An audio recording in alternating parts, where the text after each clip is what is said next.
All right, it's Tuesday night. Welcome to the Krug Show, brought to you by Pig and a Pickle and Better. Raj from RSF 49ers is in the house. We got a lot to chop up. It's Bears week. Let's go.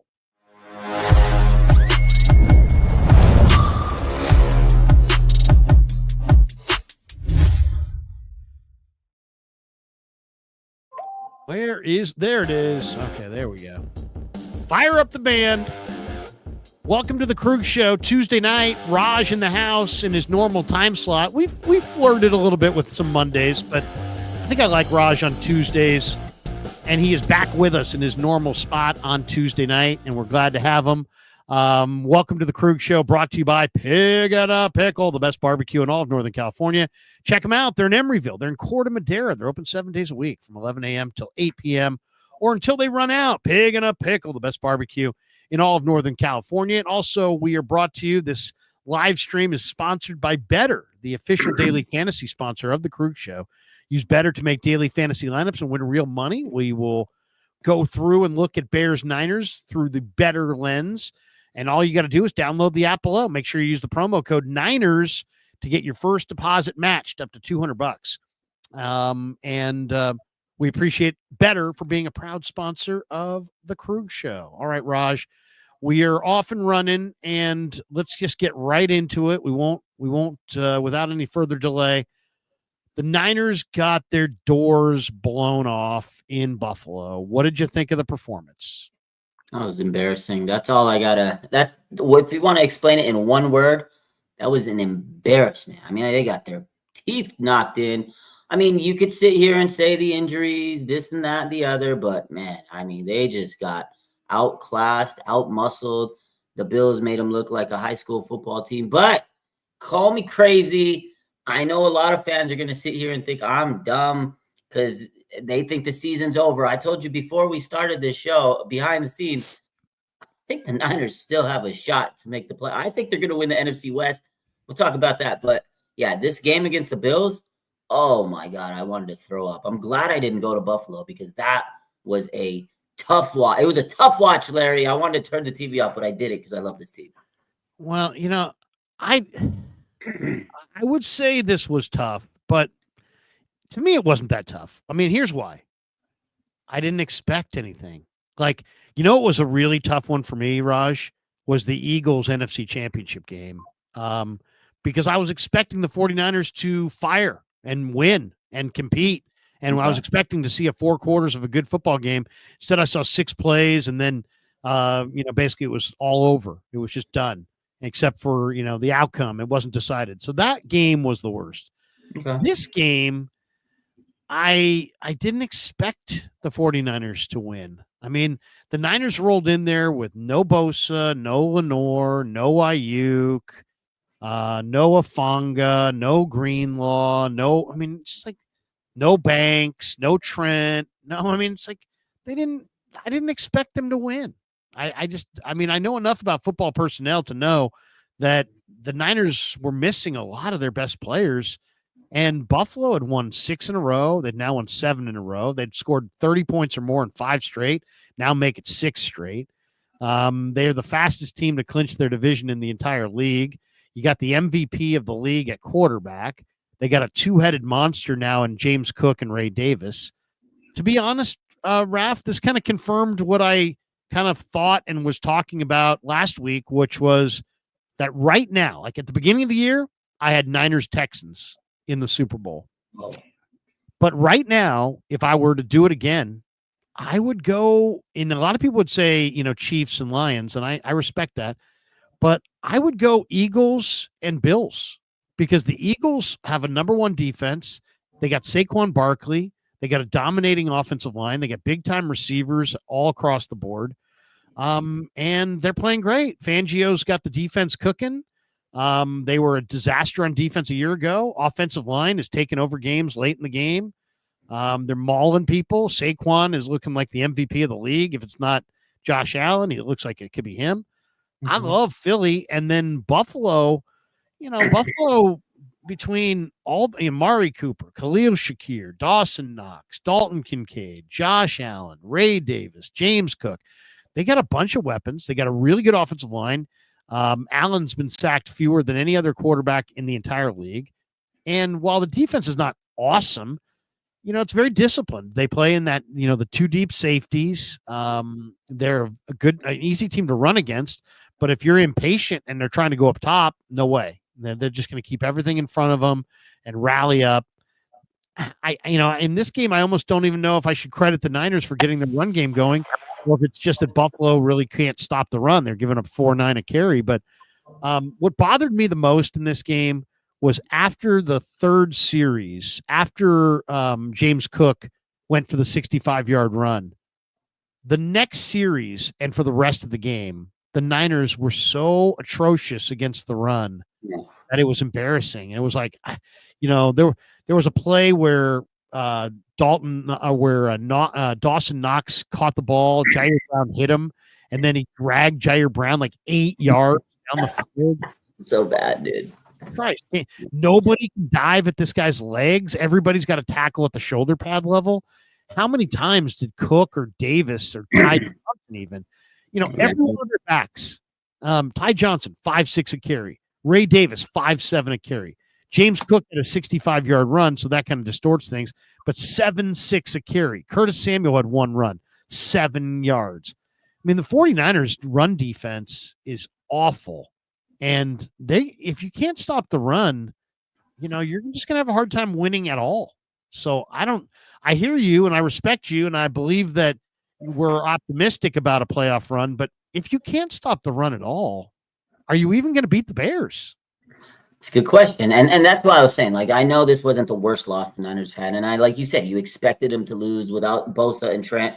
But I at least thought this team was going to put up a little bit more of a fight. I feel like this team just gave up on this. Like in the Buffalo, in the cold, I feel like they just were like, oh, man, get us out of here. Take us out of our misery. It was just a demoralizing game. As a fan watching, it's like, man, this was a team that was in the Super Bowl last year. And they got their tails dragged around. Like you said, the missed tackles.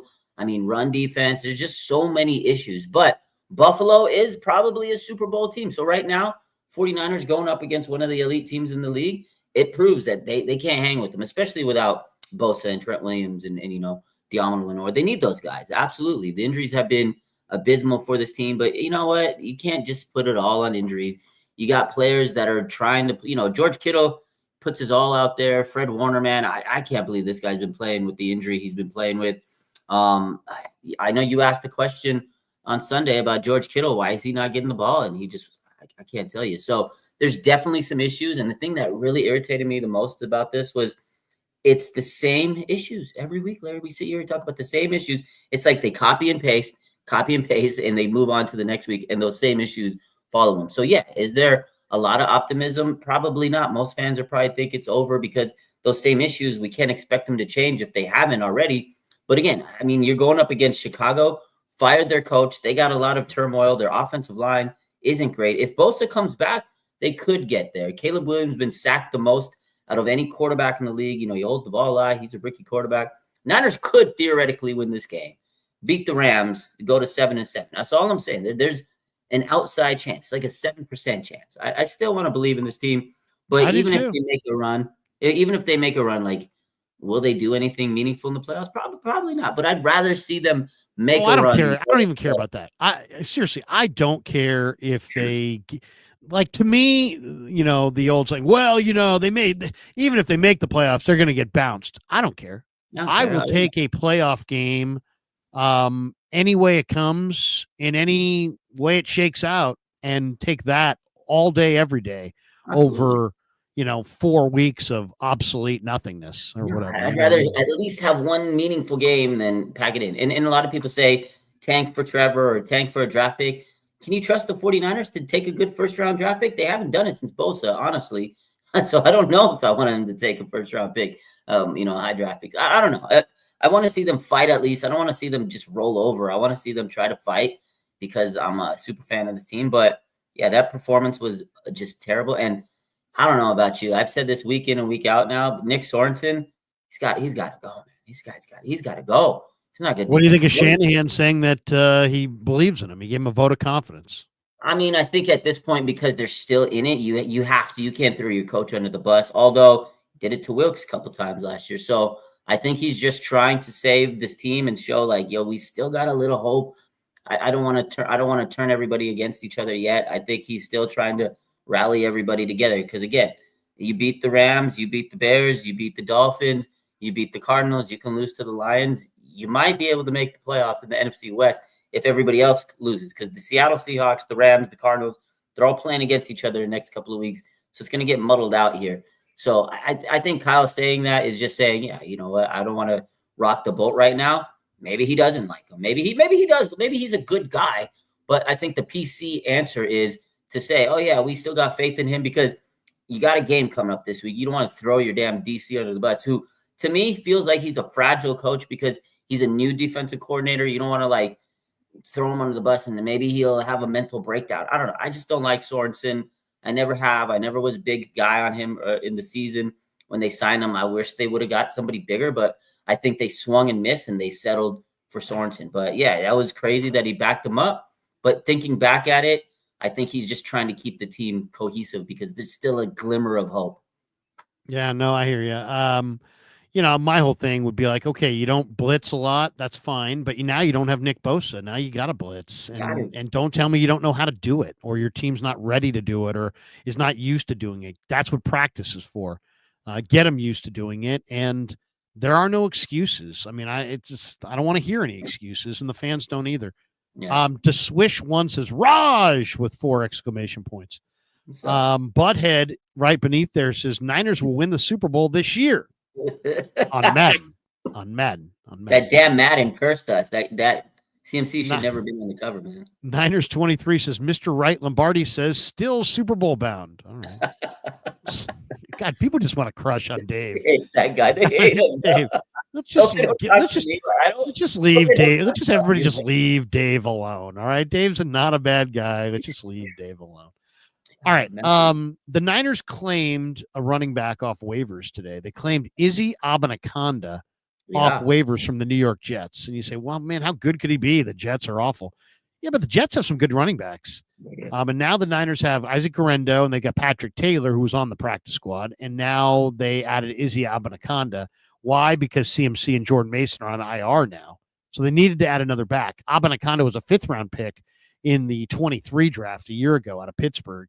He had 22 carries for 70 yards in 2023. Didn't register a carry this season. He's better running outside, according to Niners Nation. Kyle Posey says he's better running outside despite being 216 pounds. He averaged 4.1 a carry running outside compared to just 2.8 a carry inside the tackles. He didn't do a lot after contact, only averaging 1.9 after contact. Speed was his calling card. He ran 4.41 in the 40 unofficially at the combine. And then it says stumbled to a 4.27 on his second try. I think he probably means 4.72. That'd be my guess. Because you don't stumble to a 4.27. Stumble to a 4.2. Yeah. If Abanikanda does get any touches, the Niners are hoping he'll get a little space to break a long run. They also signed Keyshawn Vaughn to the practice squad. Ronnie Bell, who was waived last week, is on the practice squad. Vaughn's been on and off the Niner practice squad going back to August. I like the Abanikanda pickup quite a bit. I really do. Kev's going to put some of the highlights in there. We'll see Abanikanda. But I like Abanikanda. I'm reading a report here that said that when he was coming out of Pitt, they measured him at 5'10", 217 pounds. And they said that he ran somewhere between 4.26 and 4.32. Now, that's great speed. That's good speed. And this is 217 pounds. So we're talking about a short back who's pretty thick and put together, who's got good speed. And you know, I don't know if it's 4.26. That would be crazy fast. But either way, this might make this guy the fastest guy on the team day one. I mean, right there, you had 2 safeties that had the angle. Look at that one, right? Look at this guy. 8's got the angle, and he's just running by guys. Yeesh. I mean, that's cooking. That's cooking. That's speed, baby. And there's good size here too. We're talking about, you know, guy who's almost 220 pounds. So we're not talking about a 195-pound guy. There's a lot of 195-pound guys that are super fast, but they're all one hit away from IR, right? The Danny Grays of the world. He's a receiver, but guys that are built real slight who run really fast. This guy's 200 and almost 215, Woo! 217 Look at that pounds. hit! Yeah. I mean, look at this angle though. He just runs right by that guy. He got that speed, B. He got that speed. Yeah, and he's pretty thick and he's got some power. I really liked him. I saw him in the in the Hard Knocks when the Jets were on Hard Knocks last year with Rodgers. And I think he got hurt in one of the preseason games, but this kid's yoked up. This kid's put together. It's a great athlete. This is truly a great athlete. So I like him. I really like him. I bet you anything that this guy gets more run than Garendo or Patrick Taylor. Now I don't know about Sunday, but I think he's probably a more talented runner than Garendo or Patrick Taylor. Wow. You see right here. I mean, you can see the pick and slide. You can see him kind of hunting a hole. You can see he likes open spaces, though. He doesn't feel as comfortable running it inside. He's popping it and bouncing it outside, but the leg drive's there. The speed's there. Yeah. The balance is there. He's got a kind of a wide base as a runner. Keeps those legs moving. I mean, they just went running right by guys. I mean, I like it. He's fresh legs. They need it. CMC, Jordan Mason, both of them go on the injured reserve. So you needed somebody. I like the pick because he's younger. He's got, like you said, he just came out of college last year. I know there was like reports, people are saying, go get Matt Breida, go get Leonard Fournette. Those guys are old, man. They're close to my age. Go get a young guy with some juice in his legs. Because here's the thing. I love Garendo, and I think he's going to be RB1, but he hasn't had a lot of opportunity. He was never a starter. So can he carry the load 15 to 20 carries a game? I don't know. It's smart that they go get a guy. You can give him 8 carries, 9 carries a game. You can kind of rotate. Obviously, I don't know if Kyle's going to rotate because he doesn't like it, but you got a guy in theory that can give you some juice, give you some carries. It's smart. I don't think he'll get a lot of carries initially right away because he's got to learn, kind of get up to speed, but I like it. I think it's a good move. He's got some fresh legs there, Larry, which the Niners desperately need right now at running back. Well, I mean, you got to take a shot on some younger guys. I mean, you could go with older guys, but why? This is about the future. This isn't about the past. And this guy's young and he's got some talent. I like it. I think it's a good move. But I like this guy. I mean, I did a whole video on him going into the 2023 draft, so I liked him way back then. So of course I'm going to like him now. All right, couple more thoughts. One is Keyshawn Vaughn was re-signed. Ronnie Bell was re-signed to the practice squad. What do you think of those moves? Okay, so Ronnie Bell gets cut a couple of days ago, and they bring him back on the practice squad. Like, people were not happy about this. I mean, maybe Kyle wants to give him a second chance, and if there's anything that happens depth-wise, they can bring in Ronnie because he knows the team, he knows the plays, but that's a waste to me. I mean, I don't know why you bring him back. Vaughn definitely needed another running back. He's been on the team on and off. It makes sense. You keep him. You need depth. You need 3 running backs just in case. The new guy, Izzy still got to catch up to speed with everything. So it wasn't a horrible move. I thought that was what was going to happen. They'd probably bring back him or Breida, and Vaughn's probably the better of the two at this point in their career. So, yeah, not bad. But Ronnie Bell coming back to me, Larry. You should have cut him and left him.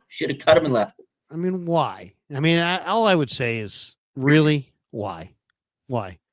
I mean, I got nothing against Ronnie. He's a good guy and all that. But why? I mean, that makes no sense. There's all kinds of guys out there that you could get that would be better options that have more upside. Stop falling in love with these guys. It's like Ronnie Bell was a good college wide receiver with that's got kind of a low ceiling. You know what I mean? Keyshawn Vaughn. Now I like Keyshawn Vaughn a little bit more.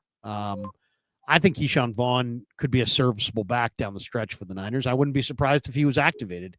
He's not the worst back you've ever seen. He's got balance. He's got power. He's got a little bit of athleticism. I mean, Keyshawn Vaughn was a great player at Vanderbilt. So I'm not in the camp that believes that, he's a total nobody. I mean, there's a bunch of people out there who are like, Keyshawn Vaughn, he's a nobody, but I don't see it. I don't see him as a nobody. I think he's got more ability than a lot of Niner fans think. I think there's a lot of Niner fans out there that are like, he's just a guy. But I think Keyshawn Vaughn's a little bit better than just a guy. Yeah. But I don't think he's a star. I don't think he's a star, but I think he's. I don't think he's going to get much meaningful snaps. But I like him better than some of the other alternatives. Although, I think they could have went and got Franco Jr. off the Bills practice squad. That would have been nice. But again, that would have been nice. Would have been very popular. But it would have been a cool, that would have been a great move for the team. But is he even going to get much opportunities again? I think Garendo moving forward is going to get a lot. But again, he hasn't really toted the rock a lot of times, So can he go from getting a couple carries a game, maybe 5-6 carries, to all of a sudden getting 20? That's going to be a big transition. It's going to be a transition. And how's his body going to react to it? So smart that they got Izzy. Maybe getting Vaughn because he's had a big workload. Or he's carried a lot, through the years. He's a veteran. Maybe that's why they like him. But, Franco Jr. hasn't really carried the ball himself as much. So, I don't know. I do like Isaac Garendo moving forward, though. I want to see Garendo, too, but I love the Abanikanda pickup. And if they give some carries to Keyshawn Vaughn down the stretch, I guess I'm fine with that, too. Nick Wright weighed in on Brock Purdy. He says the Niners would be crazy to sign Purdy to an extension. Let's listen to it, and then we'll react. Oh, wait, hold on. Got to turn up the volume on this. There we go. Okay, here we go. The Niners would be insane to give him a contract after this year. They need to see him next year. And there is, any way you slice it, we are starting to now get a burgeoning dossier of evidence that last year's performance probably not sustainable, that he isn't a force multiplier, and when all their guys are there, they only lose to the greatest player ever in overtime in the Super Bowl. Any other games, that's what the kids call mid. Actually, sub-mid. 6-10, 18-17 touchdown interception, 89 rating. I know you don't always think that's fair, and Brew's argument that those guys haven't always been the Avengers and this year they haven't. That's fine. Let's just do the last 16 games, Dust. Let's see if Brock Purdy maybe possibly. Ooh. So I don't know what to tell you other than what I've been telling you for 2 years. The guy is overachieved. He is better than Jimmy Garoppolo. He is a nice player. But in league average circumstances, he's going to look like a league average quarterback. And all of a sudden, the Niners have league average circumstances, and he looks like a league average quarterback. This is a guy who was telling you that Trey Lance was great not that long ago. So just remember that. All I would say is, once again, it's very difficult to evaluate the quarterback versus what's going on around the quarterback. Baker Mayfield looks pretty good. Sam Darnold looks pretty good. Geno Smith looks pretty good. Some of these reclamation quarterbacks who weren't very good in other places look pretty good. Why do they look good? Because they're on better teams in better situations. The quarterback, is going to impact the game, but it's not like the quarterback. Nobody says, I got nothing and just I'll do it all myself. Come on. There's nobody's like that. There's nobody in the league like that. Every one of these great quarterbacks has a bevy of great weapons or great characteristics, a great line, a great defense or whatever. But Brock has regressed this year. There's no question about it. And the thing is, it's like, we're gonna put it all on him. His offensive line isn't protecting. His weapons are nowhere close to as good this year as they were last year. I mean, there's, by any reasonable evaluation, their weapons last year looked great. Their weapons this year look terrible. Yeah.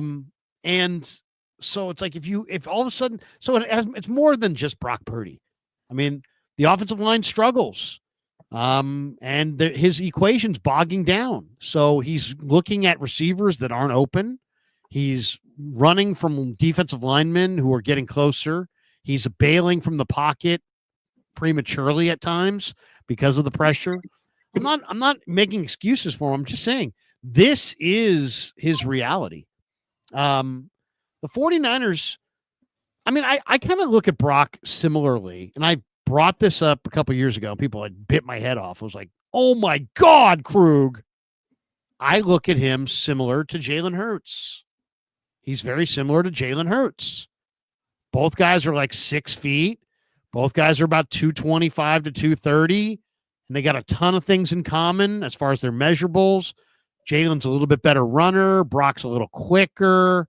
Jalen's got better long leg strength. He can drive forward, and he's really good on the tush push. Brock is a much better processor, more accurate, but they're very similar. And what do I mean by that? I mean, I don't think Jalen Hurts can just say, hey, jump on my back. I'm going to carry us. And I don't think Brock Purdy can do that either. Mahomes can do it. Josh Allen a little bit can do it. Joe Burrow to some degree can do it. There are a few guys who can do it, but Burrow. Jalen Hurts can't, and Brock Purdy can't. No. Jalen Hurts needs to have Saquon Barkley. He needs to have a great offensive line. He needs to have weapons that are good. He needs to have a killer defense. That's what he's got. But Brock needs that same thing. Brock needs the same. He's Hurts. Can Hurts do it all by himself? No. He's not a Mahomes.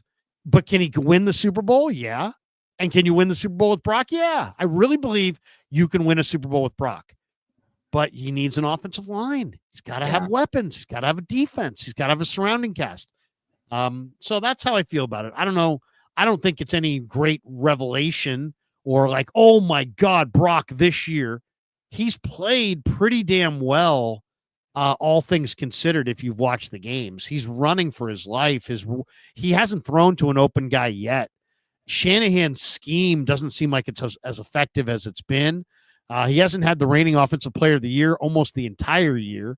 The defense is awful in the red zone. They're constantly trailing, it seems like, because their defense can't stop anybody in the red zone. They don't create any space in the red zone. The play calling is really, really repetitive. They don't have a lot of power on the offensive line. They can't push people. And they don't have a lot of quickness without CMC. So, but it's all on Brock. You know what I mean? It's Brock stats. I mean, you know what he didn't show us there? He didn't show us Philadelphia last year. Philadelphia has got the number 1 D in football right now, and Jalen Hurts looks great. They were terrible last year. Yeah. What happened? What happened? What happened? How come last year they're not getting the results, but this year they are? So, I mean, it's a team game. We fascinate and focus and are obsessed with the quarterback and the head coach. If you want to say you're insane to give Brock Purdy a $60 million extension right now, I wouldn't give him a $60 million extension right now either. I wouldn't. But I still think, who are you going to get that's better? Go ahead. You got somebody? You don't want to go with Brock? That's fine. I don't need to go with Brock. Who do you got? Who's going? Who you rather go with? And once you start having that discussion, it's kind of like the Shanahan discussion. There's lots of people that want to get rid of Shanahan, but only can say Ben Johnson, who's a 38-year-old guy who's never been a head coach before and has been a coordinator for a year and a half. Ben Johnson. And 2 years ago, they were saying Ken Dorsey. So, I mean, Ken Dorsey's now what?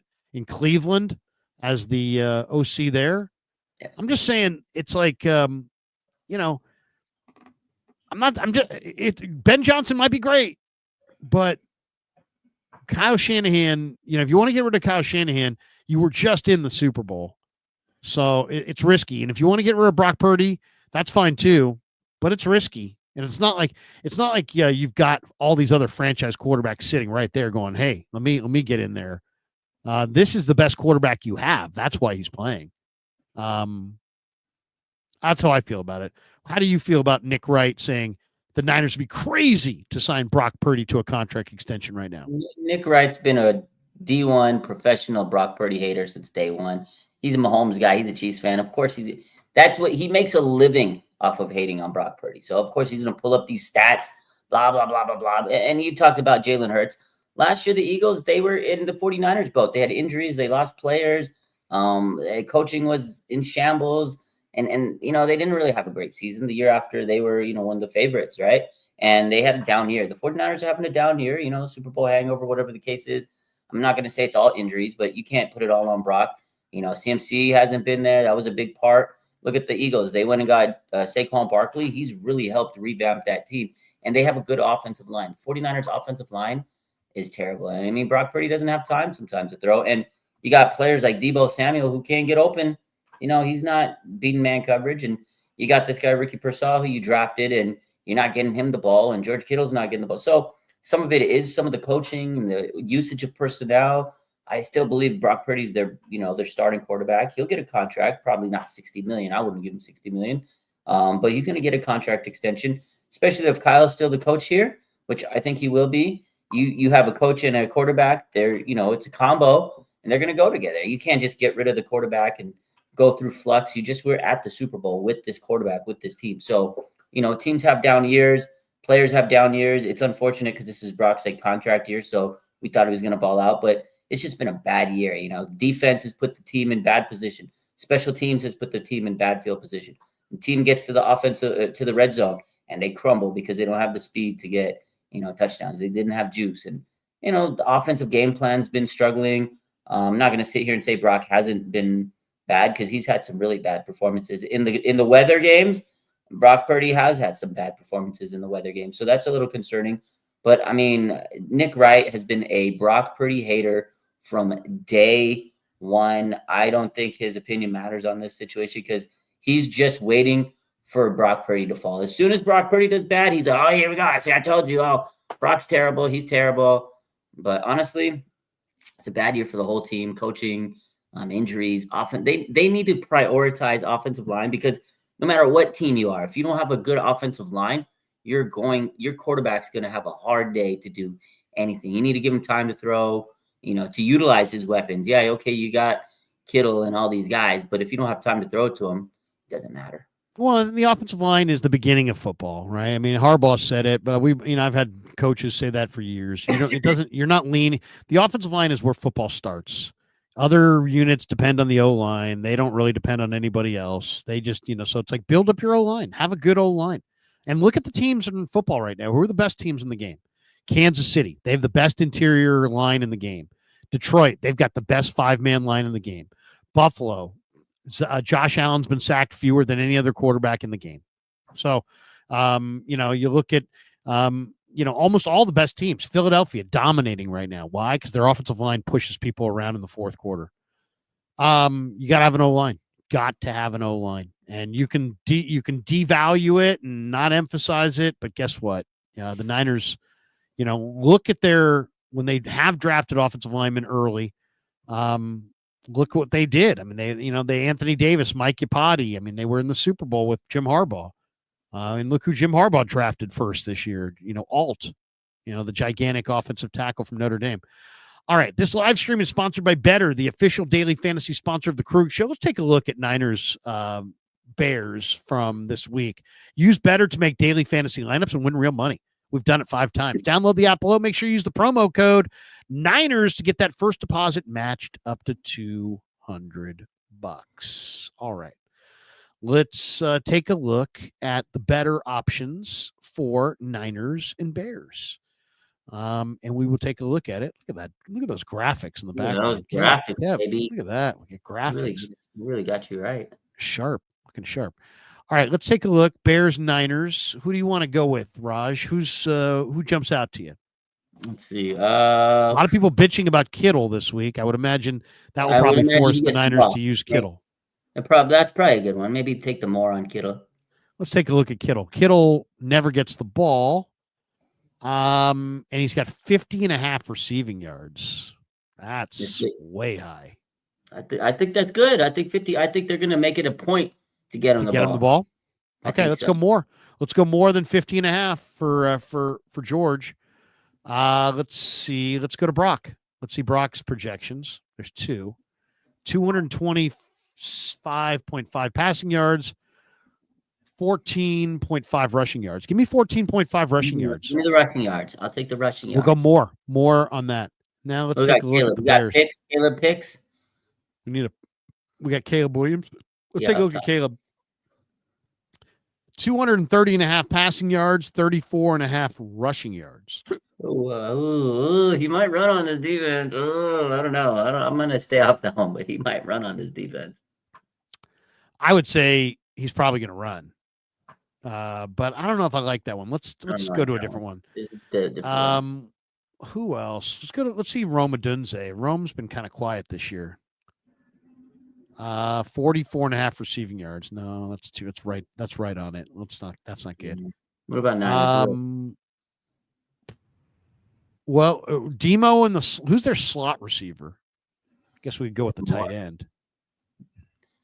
No, who's their slot receiver? Yeah, is it Moore? They got. I think you said Lenore. No, Moore. Is it Moore? DJ Moore? All right, let's go to DJ Moore. He's been hot.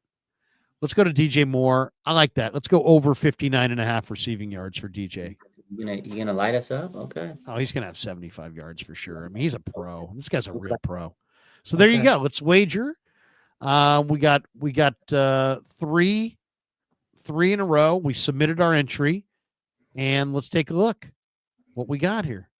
We got 10 to win 50. Kittle's got to have 51 receiving yards. Purdy's got to have 15 rushing yards. And DJ Moore's got to have 60 receiving yards. If that happens, we are going to be $40 richer thanks to our $10 bet. Thanks to Better for being a proud sponsor of the Krug Show. We appreciate them for supporting the Krug Show. All right. Brian Baldinger. Let's talk about Baldy. Baldy weighed in on Pearsall, Sorensen, and Deebo. Yeah, he was rough. Yeah, I mean, I love Baldy. Baldy's fantastic. And let's take a look at what Baldy said. Here is Brian Baldinger on Nick Sorensen's creativity, or maybe lack thereof. Let's go. Let's share the screen on this one, and you guys can check this out. Here is Brian Baldinger on 95.7 The Game this morning with Bonte and Shasky talking about Nick Sorensen. Well, you can only, you got to have the horses, in order to kind of scheme some of this stuff up. But still, if you have no horses, you better figure out some scheme where you're getting a free hitter. I don't see any of that. I see Arizona doing that over and over and over again from Nick Rales. Like, I see unbelievable. In fact, I texted one of the offensive line in Minnesota last week about some of these third down blitzes that got home to Sam Darnold like three times in a row. And they just out-schemed him. But I don't see that at all. I don't see that type of creativity from Nick right now. And maybe he feels like he can't hold up on the back end and he's afraid to do it. But, you can't let teams just go up and down the field like Green Bay and Buffalo are doing to you.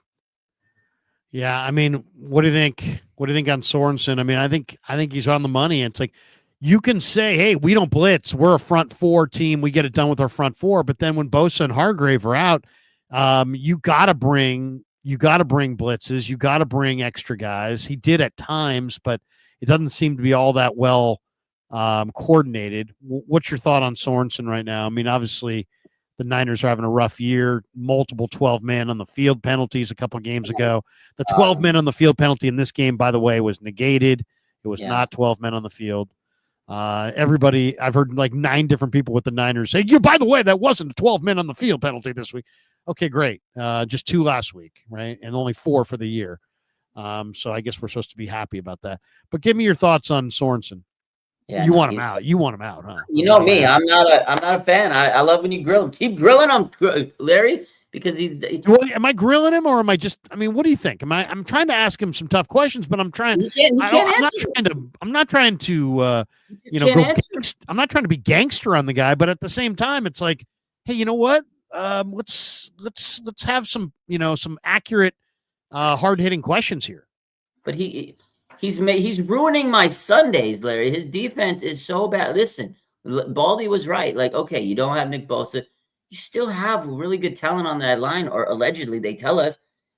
You can't muster up a blitz. You can't get any pressure. Okay, snow game, whatever. But against Green Bay, that defense was getting churned right and left. I mean, running all through him. Devondre Campbell, the fact that he's still rolling with Devondre Campbell, like, did you not figure out this guy is slow? Larry, you could probably run faster than Devondre Campbell. It's bad out there, man. This guy needs to be gone. I don't know. He's just not creative. But not being creative is, it shows that he's inexperienced. And as I said, he is a DC that's never been a DC before. He's been a bit of position coach, a quality control coach. Like, he's never been a coordinator. This is too much for him. He's over his head. And then they got Brandon Staley this offseason to be the assistant. Like, what the hell does he do if Nick Sorensen's the guy that's the DC calling the plays and he can't figure it out, are you not calling for help for Staley? So this whole DC situation's been irritating. And last week, I think it was last week, you asked him a question and he says, well, I can, maybe they got to get somebody else. Like, you're the DC and you're saying go get somebody else. I could not believe that answer. But yeah, I'm over that guy. I'm so over him. You know, I don't know. He doesn't have the horses. There's no Bosa. There's no Hargrave. There's no Greenlaw. There's no Warner. There's no Demo. There's no Mooney. And they got guys running around. Mooney, you can tell, is in a cloud. I don't fault him for that. Demo is super great player. You didn't have him. You didn't have Bosa. No Greenlaw. I mean, it's not the defense. But what I don't like is like, okay, so you don't have your guys. Well, dial something up. You know, I mean, this is why you're an NFL coordinator, is that I'm not saying that you got to be perfect, but I want to see some effort. I want to see some ingenuity. I want to see some creativity. I want to see something. And I agree with you. I mean, come on, man. I mean, so Devondre Campbell's too slow and Jalen Graham needs to be coached up. It's your job to coach him up. So, I mean, Jalen Graham played in this game and there was that long run by Cook and maybe Jalen Graham was out of place. Okay, give him a few more reps and get him in place. At least Jalen Graham, when he gets it, is going to be able to run and make plays. Campbell can know your scheme like the back of his hand. He can't run. He cannot run. And he's got no lateral agility. It's done. So, I mean, it's like, stop assuming he's going to get better. And then you listen to, I mean, I'm losing my mind. You listen to Shanahan talk about Sorensen. I like Sorensen. Then you listen to Sorensen talk about Campbell. I like Campbell. Well, if everybody fucking likes everybody, then how are we ever going to get any better? I mean, seriously, how is this team going to get better if Shanahan likes Sorensen and Sorensen likes Campbell and Campbell doesn't like tackling? That's the one thing that doesn't like. They're all sitting around singing Kumbaya together, and they're 5-7. Figure it out, because the season is literally slipping away because you can't figure it out. It's so. I would be the worst person to work there. I would, because I would walk into the room and just fucking turn tables over. Pulling table. I'm be like Billy Bean in Moneyball when Hattie wasn't playing first base and it was Carlos Pena and he just picks up the table and he flips it over. Yeah. I mean, seriously, how come I'm more pissed about this than they are? We're more mad than they are. They're like, Kumbaya, my lord. They're fucking singing cat songs around the table. Like, somebody in the comments said they're circle jerking each other. There's too much love. There's too much fucking love in this room. You're 5-7. Seriously. I mean, what are we doing here, guys? What are we doing? Shanahan, you like Sorensen. Why? Sorensen, you like Campbell. Why? I need reasons. I need reasons. I need you to ask them, what the hell does Brandon Staley do? What is he doing? He's collecting a check. This man came from the Chargers, ran that organization to the ground. He comes to the Niners, your assistant. He's collecting. He doesn't even go to a press conference. Did you read that article in the LA Times about how much the Chargers are missing Brandon Staley? Did you read that article? There's no way. They can't be missing that guy. Did you read that article? No, I didn't. No, I didn't either, because it doesn't fucking exist. It doesn't exist. Yeah, exactly. It doesn't fucking exist. They're not missing Sorensen. I mean, they're not missing Staley. Did you read the article about the Chargers missing Staley? No, because it doesn't fucking exist. Because they ain't missing that motherfucker. God damn it. I mean, I don't like to get super pissy and yell and scream. Well, I can't honestly say that. I sometimes do. I love it. But you know what? How are we going to get any better if Shanahan likes Sorensen and if Sorensen likes Campbell and Campbell doesn't like playing? How is the team going to get better? Is maybe Devondre Campbell's allergic to tackling? Maybe that he's got an allergy. They need to give him some fucking medicine. Because let's start here. Get a linebacker who can fucking tackle. Then let's like that guy. And then let's like the coordinator who likes that guy. Let's work back from somebody can play. Yeah. God. And you got Fred Warner out there It's calling me playing. Alex Jones. Stop. You Chaos got theory. Fred Stop Warner- yelling. You got Fred Warner playing on a broken ankle, man. He's the only guy that has heart out there. It's unbelievable. Someone's like, I said I didn't like yelling. Yes, you do, Krug. You love it. Well, I like it a little bit, but I am at my wit's end. I mean, when I hear Shanahan say, "Hey, Nick's doing a hell of a job," I'm thinking to myself, what would a shitty job look like? Yeah, right.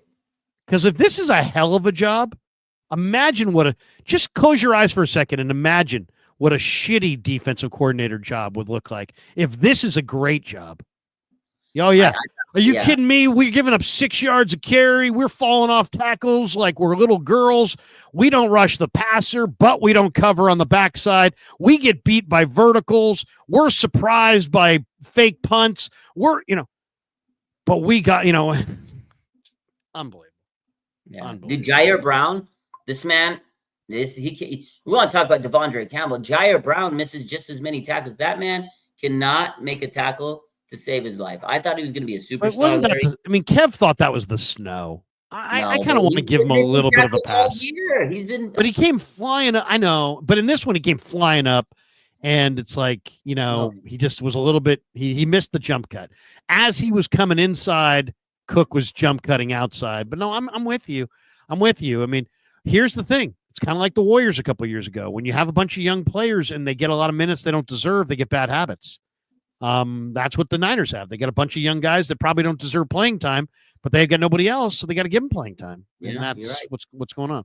But I think it's one thing. Last thing is you said coach them up, right? That's the problem. You have young players. There's they're going to be learning trial by fire. But if you're a good coach, you'd be able to teach them and implement strategies to get them better. But that to me, the big thing is Sorensen just can't teach these guys. He's not a good coach, so it's not. He's teaching them bad, so it's bleeding into this team, and you're seeing his coaching come to work, and it's bad play, bad tackling, bad form. That's Nick Sorensen. He's a bad defensive coordinator. I rest my case. Let's share the screen. Here is Baldy on Deebo from the radio today, and here we go. Cooked him. We'll play this. Here we go. Baldy on Deebo. Nothing. I mean, nothing's going on with Deebo. I mean, he doesn't separate when he's not getting open. There's nothing that looks exceptional about him. I mean, we liked him in the dual role, but why would you hand the ball off to him if you had before this game McCaffrey and Mason, who both played really well, and Guerrero? Like, what carries you want to take away from those guys to give it to Deebo? You don't.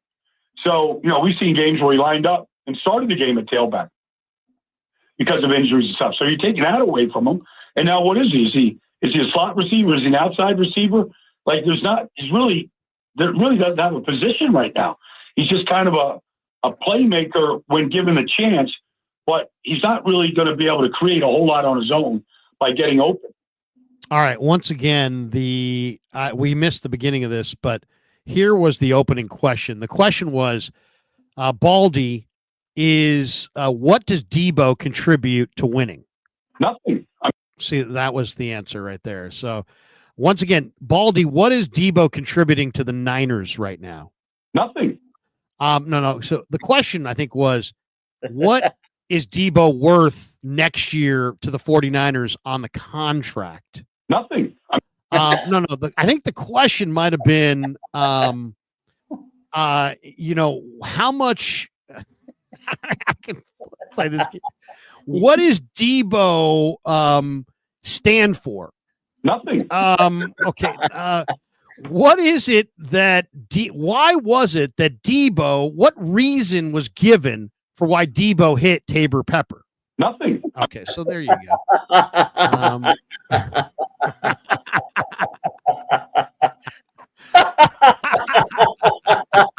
Oh shit, man.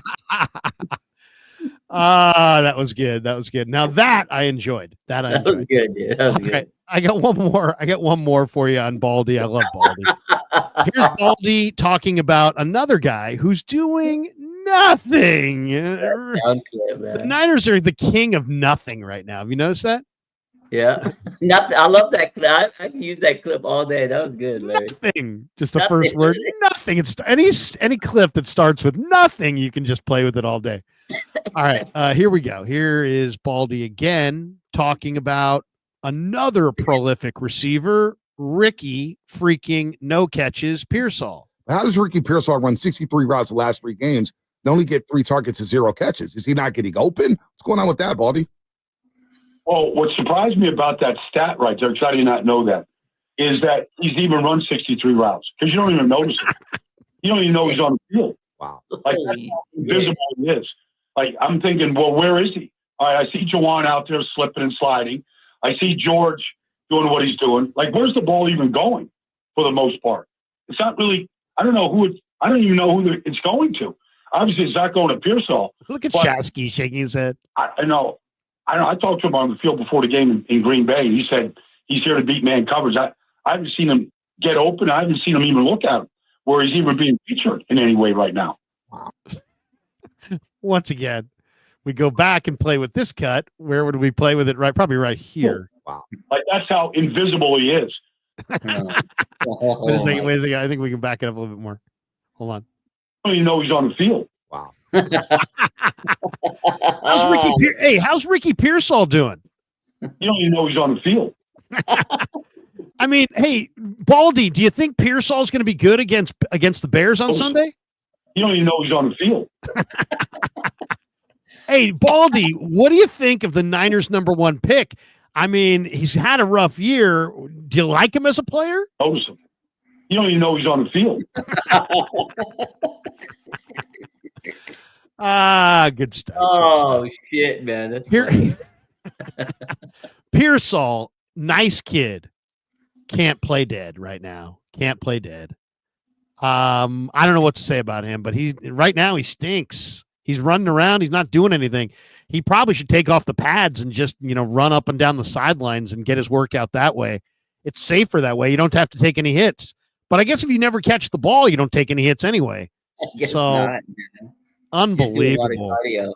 It's unfortunate. Jeez. Ricky Pearsall, bro.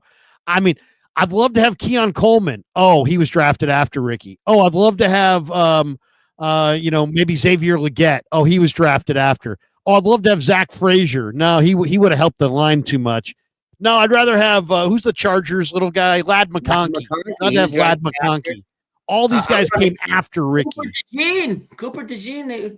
This is the thing. I love Ricky Pearsall, and I love his story. Like, amazing. The guy got shot in the fucking chest, Larry, and he made it through it. He came to play a game.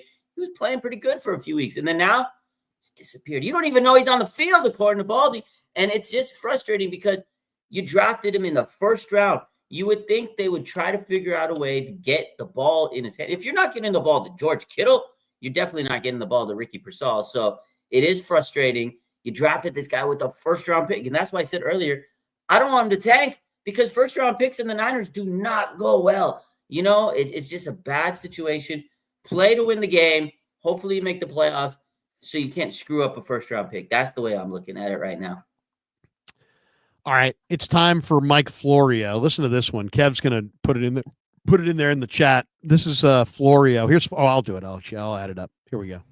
Here's Florio. One thing that I don't think happens enough is the John Gruden model, where you call up a team and you say, are you interested in releasing your coach, and what would the compensation be? And I've mentioned both Kyle Shanahan and John Harbaugh today as guys that maybe the Bears should call about. And yes, it's going to cost you something by way of draft pick compensation. But like if you would get Shanahan, and I feel like Shanahan and the 49ers are getting close to the point where they would benefit mutually from a fresh start. If you can get Shanahan and join him at the hip with Caleb Williams, are you kidding me?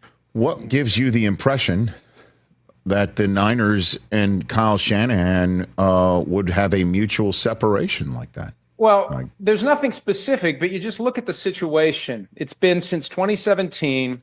They've kind of been annually banging their head against the door, trying to break it down. This year just feels kind of weird. It feels like it's coming to an end from the standpoint of the nucleus of players that they've had there. And you never know what's really going on behind the scenes. And I mentioned the 49ers in part because it was 10 years ago or so when they had Jim Harbaugh going into what was the fourth year of his tenure there. The first 3 years had all been very successful. NFC Championship, Super Bowl, and NFC Championship. And we reported at the time, and it was accurate, and it was confirmed by the Browns in a roundabout way, that the 49ers were close to trading Jim Harbaugh to the Cleveland Browns. So you never know at the top of the organization whether or not there's a sense that maybe it's time for a change. But after the 49ers lost to the Chiefs, one of the first things I thought is, at some point I feel like Kyle Shanahan needs an Andy Reid reset, where I've exhausted every opportunity with the team that I started my coaching career with. It's time to go to a new place. And I know Reid got fired. He landed on his feet in Kansas City, and the rest is history. But I feel like at some point Shanahan needs that. Interesting. One thing that I don't think happens enough is the John. Let's see if we can put that back in. There we go. So that was from the Rich Eisen show. And you can kind of tell that that Eisen knows that Florio's a joke. You know what I mean? You can kind of tell, well, Mike, I know you've got your outlandish theories, but what indications are there that the 49ers would actually do such a thing? It's like there are no indications, but he does bring up an interesting idea. Okay, so let's talk about it for a second. I think there is zero chance that Jed York will fire Kyle Shanahan. No, yeah. Zero. But I do think there's a chance that Jed could come to Kyle and say, hey, Kyle, dump Sorensen. Hey, Kyle, you can come back, but not with Schneider or Sorensen. Or, hey, Kyle, you can come back, but how about we have a little different structure and we bring in another personnel voice and, maybe take away some of your personnel control. Yeah. Anything at all that he views as a slap in the face, he may say, I'm taking my ball and I'm leaving. And things could blow up. I don't think there's any way that Kyle Shanahan would quit. I don't think there's any way Jed would fire him. But I do think Jed could ask for conditions and Kyle could tell him to go fly a kite, and then they're mutually parting ways. And I could see, if that were the case, where the 49ers could maybe attempt to try to do what very few teams have done, and that's trade the head coach. Yeah. What do you think? And is there a price tag that, even if the people who want to fire Shanahan are like, I'll take anything. Give me a battle of, give me a bag of kibble. I'll take it. But the people who respect Shanahan and believe that he's a damn good coach, and that's me, I'm in that group. I don't want to trade Shanahan or move off of Shanahan, but everybody's got a price. Mm-hmm. So I would have a price too. I probably want 3 picks. I probably want a 1 and 2 2s. 2 firsts. Maybe 2 1s and a 4. I want 3 picks. I want 3 picks, and at least one of them has to be a first round pick in the first half of the first round. That's what I want. I want 3 picks. You can give me a 1, a 2, 1 and a couple 2s. You can give me 2 1s and a 2. But I definitely want a 1 in the top half of the first round if I'm going to trade Kyle Shanahan. How do you feel about that whole conversation? And how do you see this going? Do you got a good feel for this? Do you think he comes back with no conditions and he's just, just try to do better next year? Or do you think he comes back with some conditions that maybe we don't know about? Or do you think he comes back with very public new conditions? And do you think that in any way that makes him say, you know what, screw you, Jed, I'm out of here? Yeah, no, it's a good question. Honestly, I thought that was a pretty interesting topic, because it's getting to be a point where everybody in the media is talking about Kyle. Is he tired with the Niners? And you know what? Like maybe he needs a fresh start. I don't think it's a bad take. I know Florio's like anti-Niners. Like, he always tries to stir the pot. He always tries to like bellow up something and get some negative stuff out there. And that's why Rich Eisen was like, is this really true? Do you think you have anything? He's like, I'm just saying. So yeah, Florio has his theories, but it's not a bad one, because if the 49ers, like you said, if Jed goes up to him and says, hey, man, we need to get rid of this guy, or heaven forbid, get you some help, get an offensive coordinator, I can see Kyle say, you know what, let's trade me. if they do, if that ever is an issue, which I don't think they will, because he just got his extension last year. I think Jed's happy with them. I think they're all happy, front office. I think for sure he's going to say, let's get rid of DC. Let's figure that issue out. Maybe strip some of his powers, because I know Cowherd was throwing that out today, saying that he might come back and not have as much power. That could rub him the wrong way. So, yeah, if they're going to trade him, I say at least 2 first-round picks. That should be great, and then maybe a later-round pick. But that's tough. That's, a situation happened very unfrequently. It happened with Sean Payton. Saints have not been good after they got rid of him. But for Denver, it worked out. So, if the Niners were to trade him and get some draft picks, they need to make sure they get a good coach. Regardless if you fire him, if he gets traded, or whatever the case is, the Niners need to make sure that they have a good candidate. So I think Jed would have to kind of see the landscape and say, okay, these are candidates. I'd feel comfortable doing it. So I don't even think that's the case, because, again, Niners know if you get rid of Kyle, you have to really, really hit on your next coach. So there's so much. Who would your vote be for?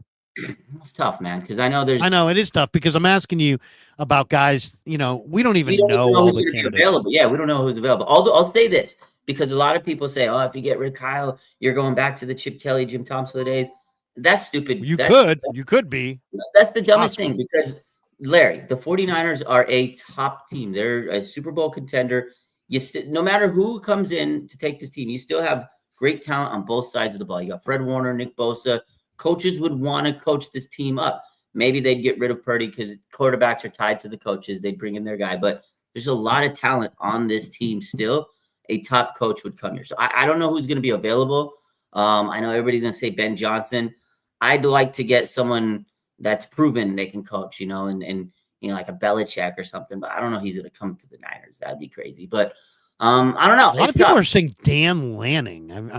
That's the Oregon coach, right? Yeah. I don't know like about that. I don't like the jump from college to the pros. It typically doesn't work. If I'm being honest, go get me Belichick, man. That's the one guy I think could come in and win a championship with the Niners. Man, I just like Belichick. Yeah. I don't know who's going to be available. If you give me a list of players or coaches that are available, then I say, oh, yeah, those guys. But I will say this. If the Niners do move away from Kyle, which I don't think they will, they'll be knocking on the doors. Some good coaches, not bad coaches. You think? Coaches. Yes, come on, man. Even with their situation where, you have Brock, maybe Brock doesn't finish all that fast. You can go but get any quarterback you want. Yeah, but you're hugged up against the cap with a bunch of players that can't play anymore. The cap. It's the only thing it's going to take a couple of years to cleanse the Niner cap away. No, you're not worried. I think they can figure it out. If they don't have to pay a quarterback if they have to pay Brock $60 million, then they're screwed. But the Niners always figure out a way out of the cap. Cap hell. I know they're paying a lot of guys, but they can restructure. They could. There's ways to figure out their way through it. Because there always is. They always figure that out. But I think my choice would, and I think I might have said this to you already, but so forgive me if I'm repeating. But I would go with Spags, just because I think you got to deconstruct Kansas City. I would love Spags, but I think and this is my theory on Spags, because the Niners tried to get him this offseason, right? Last offseason. They wanted him to be the DC.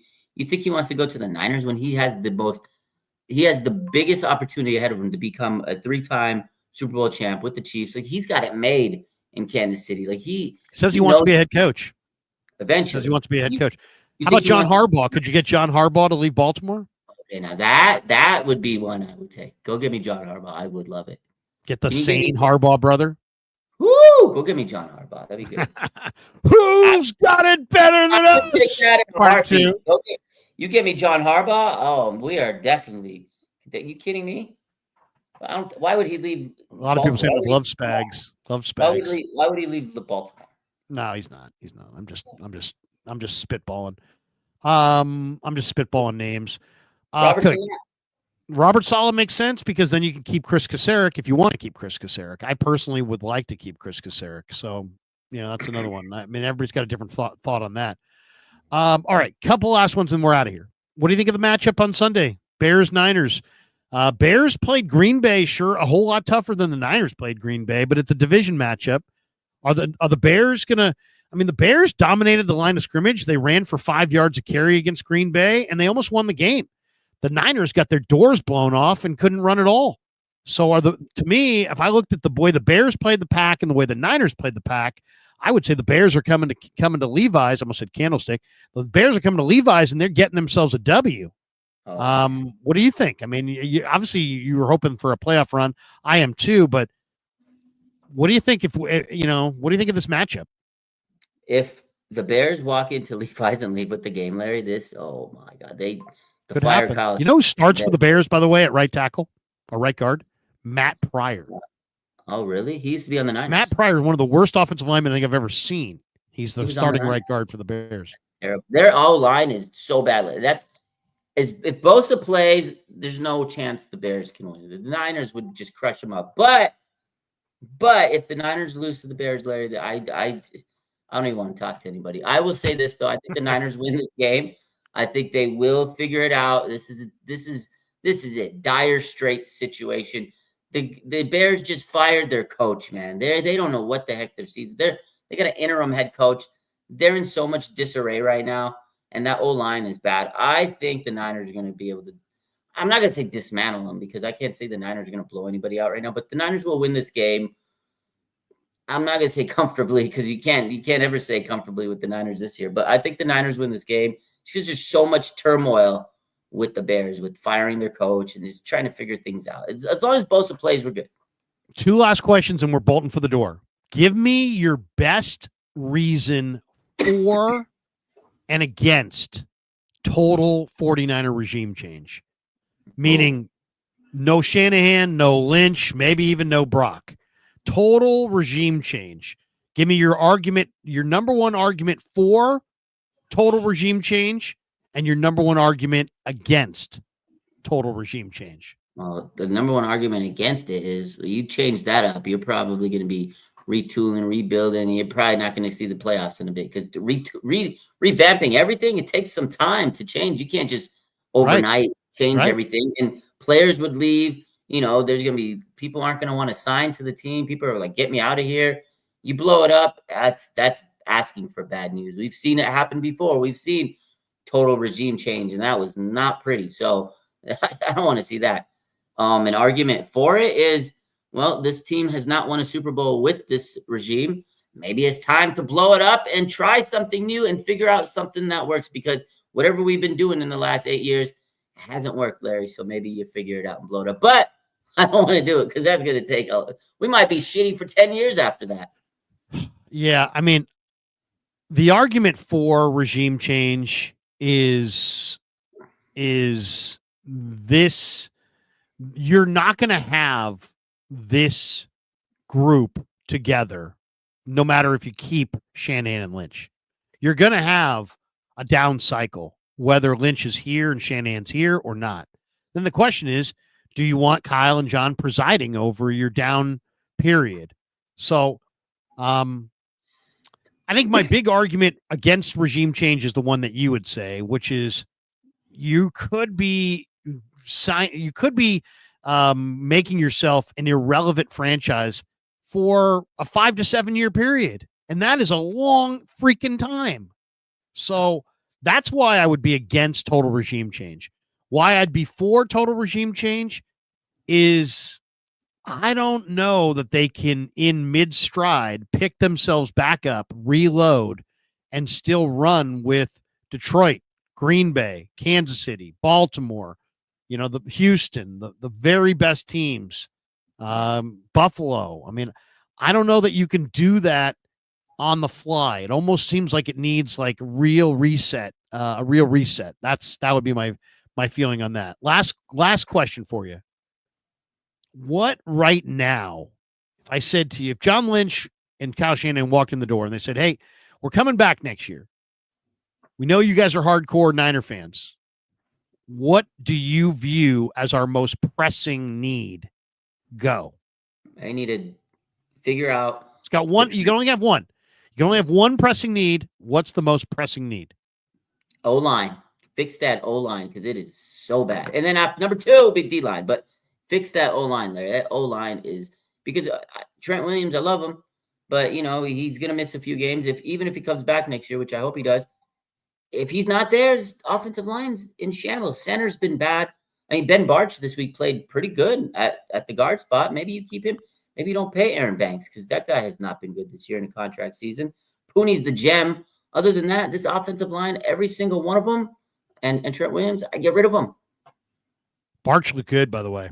Barch really did look good. He did. I thought he played well. We're going to have him on, I think, tomorrow or the next day. Let's go. Looking forward to that. Looking forward to Ben Barch on the Krug show. Did you see his? You got to ask him. When he was in the combine, he made this like. Did you see that smoothie he made? Like, yeah, it was. I've talked to him about it. But I'm gonna go look it up tonight, and I'm gonna if I do the interview with him. Gatorade, peanut butter, like yogurt. I mean, it was like all kinds of calories, all kinds of weird concoction, but it helped him gain like 100 pounds. Yeah, dude, it's unbelievable. I like him. I would say the number one need, despite the fact that they have lots of needs, I think the number one need for this team is they need stud linebackers. Okay. What's the most annoying part about the 49ers to me is not the record. It's not Sorensen. It's not the way the season's gone. It's the fact that the team that used to have swagger has none. They have no swagger. Their swagger came from Aziz and Greenlaw and Warner and those linebackers, those studly, fast, hard-hitting, I'm going to cut you for a nickel kind of a linebacker. I mean, these guys were just awesome. They had three just awesome hitters, guys who played for the violence of the game more than they played for the money. They need to go, and there's some good ones in this draft. They need to go get themselves. I mean, look at the difference, by the way, Raj, from the beginning of the year Seahawks with Terrell Dodson and Jerome Baker to the late in the year Seahawks who have Ernest Jones the fourth and now Tyrese Knight, the rookie from UTEP. Since they've gone to Tyrese Knight in the lineup next to Ernest Jones, dude, they're way, way, way better. So your inside linebackers make a huge difference. If you got two guys that can't play dead, you suck. And if you got two studs, you could be going to the Super Bowl. Well, I've seen it, and we saw it with Tampa, with Devin White and a younger version of Levante David. They need stud linebackers who can run and hit and give them back the swagger that they lack and lost. If they have that, I mean, they have other needs on the line, of course, but if you're going to be the Niners again, where people fear you and you take the field and there's swagger. I mean, I got to be honest.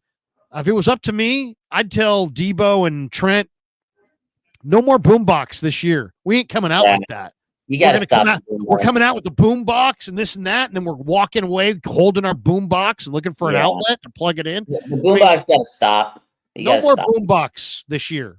Yeah. Done with the boombox, and go get some big time scary linebackers that other teams and other offensive coordinators look at and go, "Oh shit! Oh no! We got this guy and that. We got Willis and Bowman. Oh, we got Greenlaw and Warner and Alshire. We missed Greenlaw, man. We missed that guy. You're right. And Fred Warner trying to play superhero on a fucking one leg. It's killing us, man. They really screwed this season by not getting a great linebacker. Like Devondre Campbell was a huge miss, and that really has hurt them because we knew Greenlaw was going to miss time this year, Larry, but you needed to get someone that was as good. I mean, it's hard to get a guy as good as Greenlaw, but you should have got a top tier linebacker to pair with Warner. They missed the boat on that because nobody fears the Niners anymore. Nobody fears that defense. It's like not bullies anymore. They're like, okay, it's the Niners going to run right through them. And that's what teams do. They literally run down our throats. Yeah. Yeah. What are we going to do? Put the boom box out there on the line of scrimmage, try to knock guys with it. By the way, sometimes there's a question in the chat that you just don't know the answer to. Here's this one. Ninja Dom. Did Khalil Davis die or something? I haven't heard his name mentioned once since the Niners traded for him. No, he's not dead. He's not dead. Khalil Davis still alive. Making plays? Not so much, but alive. Yeah. Zach Charfaros says, hey, If somebody loans me a penny, I'll give it to you and call it a buck. There you go. Tiger Tank 06. The 49ers need to draft another Joe Montana like quarterback. He's out there somewhere. Yeah, that's a good idea. Just maybe I should suggest that to Kyle tomorrow. Kyle, quick, Larry Krueger from the Krug Show. Got a quick. I think I got a good suggestion. Might turn this whole thing around. Yeah, Krug, we'd love to hear it. We've lost a few in a row. We're really hurting. What do you got? I think you need to draft another Joe Montana like quarterback. He's out there. He's out there. He's out there. And just the whole room would just crack on me, and Kyle would spoof on me, and they'd yank my credential and probably put me in cuffs. No, they won't yank your. Ask the question. We'll clip it. It'll go viral tomorrow. It will go viral. Daryl Azian says Chris Abanikanda seems like a good option at quarterback for the Niners. Yeah. Is that the guy from Portland State who runs like 4.3? I don't know. Chris Abanikanda. I think it is. I know what you're saying. He's very athletic if it's the guy I'm thinking of. 49er _ throwback. Larry, Brock Purdy ain't worth $60 million a year. The 49ers should let him play out the final year of his contract, and if he wants to hold out, let him. Oh, that's great. Yeah. Okay. Yeah, let's put a fork in our chances next year, because what we learned this year is what we really need is a quarterback holdout. That's what this team needs. The last thing we need. L. Kurtz, the 49ers and Kyle need a reset, like Cowherd said. Oh, God, now we're agreeing with Cowherd. Chaos Theory, I'm going to laugh when Ricky Pierce all this week goes for 148 yards on 10 receptions and 2 touchdowns, points at the TV and says, suck on that, Larry. I hope he does. That would be awesome. That'd be That great. would be Please, awesome. Ricky, if you're listening, 2 touchdowns on 10 receptions and tell Larry to suck it. You know what's really going to be hilarious is when that retired NBA basketball player, Ricky Pierce, goes off for 10 catches on 148 yards. Yeah. Because people are going to make a huge deal. They're going to be like, dude, this guy's 52 years old. He played in the NBA 15 years ago, but he just caught 10 balls for 148 yards. Ricky Pierce is awesome. That'd be incredible. Actually, that would be incredible. We got you. It's Ricky Pearsall, but we hear you. We got it. Steady 123. Why are we talking about firing Kyle? And he's took mediocre quarterback to Super Bowls. Imagine if he had Josh Allen or any other top 5 quarterback. We should be grateful. If we fire him, he will be unemployed for 30 minutes. I think more like 25. All right. That is going to do it for us. I said it was going to go exactly an hour. And here we are. It's an hour and 17 minutes, which means that I'm not a very good estimator. No. There you go. That does it for us. Raj, what do you got cooking the rest of the week? I got a show tomorrow. We're trying to get Ricky Waters on it. If we can't get him tomorrow, Nice. he'll be on next week. So, but we're working on that. I got my show at the Plex. Content like normal, and other than that, just trying to stay busy. What's your connection to Rick? We know so my friend Ken, who does 49ers tailgate, me and him we connect with all the players. He knows his wife, and he's promoting his book and everything. So we reached out, and he's like, "Yeah, sure, we'll come on the show." So he's excited. Love that guy. I love Ricky Waters. He's a friend of Dennis Brown's, and we met up with him in Orinda during one of the Niner postgame shows a couple years ago, and just a great guy. You know what play that I'd love you to ask him about? It's one of my favorite plays in Niner history. It was the touchdown that Ricky scored in the Super Bowl. Okay. And basically what it was a zone defense. Excuse me. It was a zone defense, and they ran Jerry on a crosser, and he took the safety. Remember the safety for the Chargers? They called him the Sheriff. Mm-hmm. Remember that guy, the Sheriff? Yeah. His name. He took the Sheriff, and the Sheriff ran with Jerry down the field. Ricky was like wide open. And they basically had Ricky come out of the backfield. He was lined up in the backfield. He ran out and did like a little like he was going to run to the flat, except he pivoted back and just followed Jerry. Yeah. And Young hit him, and because Jerry had taken Stanley Richard, the Sheriff, into the end zone, it almost looked like they were like Ricky was getting like an escort to the end zone, because it was like Jerry and Richard and then Ricky all in the same path. Right. It was such a genius play by Mike Shanahan. I've asked Kyle about it before. I'd love to see the 49ers replicate that play with Ayuk and CMC at some point. But that was a genius play because you had Jerry. He ran through the middle of the defense. The safety, of course, ran with him. Follow him, yeah. And then Ricky was right there, and it was like there was nobody else on the field. It was crazy. awesome. You know, it's so funny. I was just watching those highlights today because Steve Young posted something where he tweeted out, I was supposed to have 8 touchdowns that night, and I only got 6, right? He sets the record. He joked about it. He goes, Mike Shanahan was pissed at me because I only got 6 touchdowns in the 8. So I made a post about it, and I post the highlight, and I remember that play. Obviously I remember the Super Bowl, but the play is incredible because Ricky Watters was wide open because Jerry Rice was there. That guy was so good. I'm so happy for him. He's a semifinalist for the Hall of Fame this year. I hope he gets in. Because Ricky Watters was one hell of a running back. That's great. He was a hell of a player. We don't respect the players that move around. I don't know why. They don't get the same love as the guys who stay in one place forever. Not everybody. I mean, Emmett moved to Arizona and he's still beloved by Cowboy fans, but Ricky left like kind of in his prime. He probably should have stayed. Probably the smarter move was to stay. That's going to do it for us. Thanks to Better. Thanks to Pig in a Pickle. Thanks to Raj. Thanks to all of you. And that does it for us. I'm back tomorrow going down to Santa Clara. Ben Barch is going to join us on the show. Looking forward to that. Have a great night, everybody. I am not done for the night, by the way. I just want you guys all to know. The Warrior game is going to be done in about a minute, and I will be jumping on with Cyrus Satsis on his channel talking Warriors. It's not looking good. It's 115. Yeah, well, maybe it'll go overtime. That'll give me some more time. Yeah, all right, that does it. Raj, great to see you, bro. We'll see you next Tuesday. Later. Peace. Peace. Yeah, never met a man I've been